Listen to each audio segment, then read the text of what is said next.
नमस्कार, रसस्वादम किचनमध्ये आपणा सर्वांचं खूप खूप स्वागत। आज आपण करणार आहोत उन्हाळ्यातील थंडगार पदार्थ आंब्याचा फजिता। कसा करायचा बघूया तर मग त्याची कृती। त्यासाठी लागणारे साहित्य म्हणजे आपल्याला लागणार आहे ताक, आंब्याचा रस, फोडणीसाठी साजूक तूप, मोहरी, जीरं, हिंग, हिरवी मिरची, हळद, गोडलिंब, मीठ आणि कोथिंबीर। याचं प्रमाण म्हणजे हे जे घेतलेलं आहे ताक हे मी घरच्या दह्याचं आहे, पण ते खूप गोड नाही आणि आंबटही नाही, असं मध्यम असं हे दह्याचं ताक घेतलेलं आहे। हे माझं 3 वाट्या ताक आहे। त्याच्या बरोबर अर्धा म्हणजे 1.5 वाटी मी आंब्याचा रस घेतलेला आहे। हे ताक मी घुसळून घेतलेलं आहे आणि आंब्याचा रस मी मिक्सरमधून काढून घेतलेला आहे। चला तर मग बघूया कशी करायची कृती ते। आता आपण हे ताक एका बाउलमध्ये काढून घेऊया। गरज वाटली तर आपण नंतर यात पाणी घालू शकतो।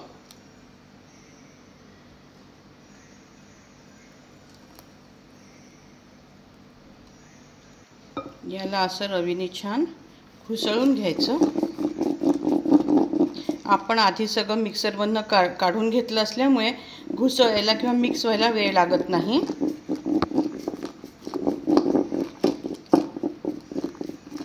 हे पहा, हे आता आपलं असं मिक्स झालेलं आहे। आता यात आपण चवीप्रमाणे स्वादानुसार मीठ घालूया।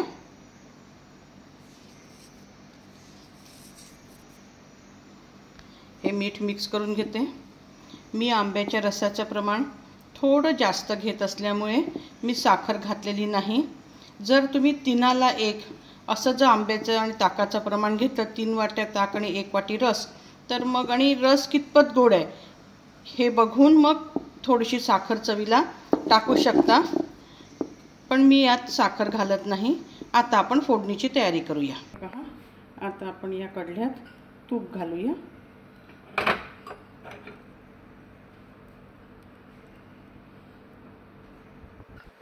दोन चमचे साजूक तूप ठेवलेलं आहे गरम करायला। तूप गरम झाल्याबरोबर आपल्याला फोडणी तयार करायची आहे। तूप गरम झालंय, मी गॅस कमी करते एकदम, नाहीतर मग फोडणी जळू शकते। आपण त्यात आता मोहरी घालूया।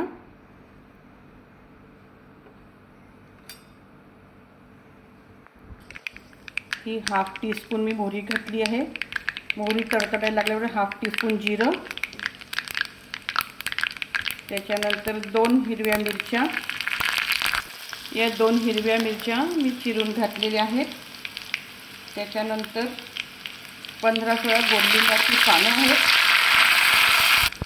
हाफ टीस्पून हळद आणि हाफ टीस्पून हिंग। ही अशी आपली छान फोडणी आता तयार झालेली आहे।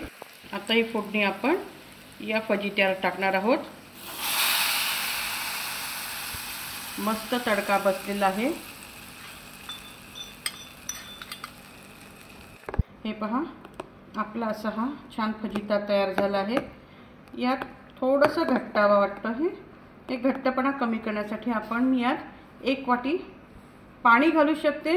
तुम्ही चव घेऊन बघू शकता, किंवा 1 वाटी ताक, काहीही घातलं तरी चालतं।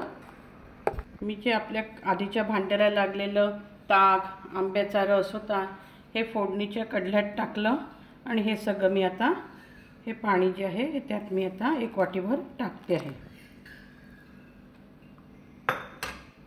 बघा, आता हे पिण्यासारखं पातळ झालेलं आहे। या क्षणी तुम्ही मिठाची चव घेऊन बघू शकता। मी 4 वाट्या माझं ताक गेलेलं आहे आणि 1.5 वाटी आंब्याचा रस गेलेला आहे, तेव्हा हे असं छान पिण्यासारखं झालेलं आहे। आता याच्यावर सजावटीसाठी आपण टाकणार आहोत खूप सारी कोथिंबीर। असा झाला हा फजिता आपला तयार। हा उन्हाळ्याच्या दिवसात असा थंडगार प्यायचा असतो।